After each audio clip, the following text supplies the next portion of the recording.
সকলকে স্বাগতম জানিয়ে শুরু করছি আজকের আরেকটি নতুন ক্লাস আপনাদের ইন্ডিয়ান রেলওয়েজ আরপিএফে যেটা কনস্টেবল এবং সাব ইন্সপেক্টর নেওয়া হচ্ছে সেটার জন্য আপনাদের আমাদের গাইডবুক থেকে ক্লাস করাচ্ছি। এর আগে আপনাদেরকে 4টি ক্লাস দিয়েছি, আজকে হবে 5 নম্বর ক্লাস। ঠিক আছে, তো আজকে আবার কোন টপিক থেকে ক্লাসটা দেবো সেটা আপনাদেরকে আমি এখানে দেখাচ্ছি। আজকে আবার হিস্ট্রি থেকে দেবো। হিস্ট্রি থেকে এর আগে একটি ক্লাস দিয়েছিলাম, আজকে হবে 2 নম্বর ক্লাস। ঠিক আছে, টোটাল 50 মার্কে কিন্তু আপনাদের জেনারেল অ্যাওয়ারনেস থেকে থাকবে, এটা মাথায় রাখবেন।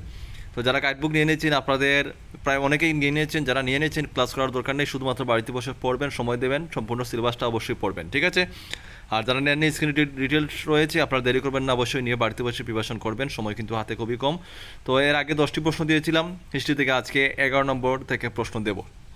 তো আজকের 11 নম্বর প্রথম প্রশ্ন, মহাবীর কোন বংশজাত ছিলেন? এই প্রশ্নগুলো কিন্তু এমনি এমনি এখানে আমাদের গাইডবুকে তুলে ধরা হয়নি। এই প্রশ্নগুলো কিন্তু বিভিন্ন প্রিভিয়াস ইয়ার এক্সামে এসেছে, ইম্পর্টেন্ট বাছাই করে করে প্রশ্ন এখানে কিন্তু তুলে ধরা হয়েছে। ঠিক আছে, তো মহাবীর কোন বংশজাত ছিলেন? আনসার হবে ক্ষত্রিয়। রাইট আনসার হবে কি? ক্ষত্রিয়। ঠিক আছে, পরের প্রশ্ন দেখো, আর্যরা ভারতে প্রথম কোন ধাতুর ব্যবহার চালু করে? তো আনসার হবে কি? লৌহ ধাতু। তারপরের প্রশ্ন, বৌদ্ধদের ধর্মগ্রন্থের নাম কি? এইটা কিন্তু খুবই ভেরি ইম্পর্টেন্ট প্রশ্ন এই প্রশ্নটা। তো আনসার হচ্ছে ত্রিপিটক। বৌদ্ধদের ধর্মগ্রন্থের নাম হচ্ছে ত্রিপিটক। পরের প্রশ্ন 14 নম্বর, ত্রিপিটক কোন ভাষায় রচিত? আনসার হচ্ছে হিন্দি।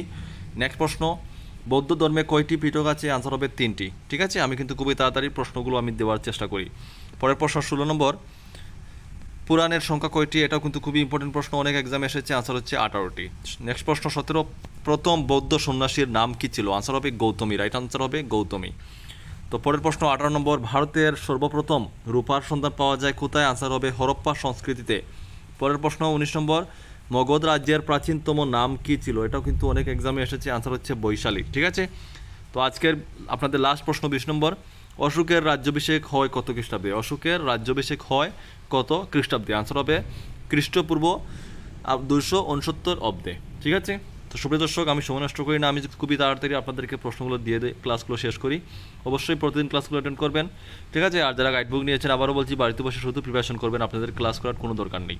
যারা নেননি স্ক্রিনে ডিটেল রয়েছে, অবশ্যই নেবেন। সবাই ভালো থাকবেন, দেখা হচ্ছে নেক্সট ভিডিওতে। জয় হিন্দ, জয় ভারত।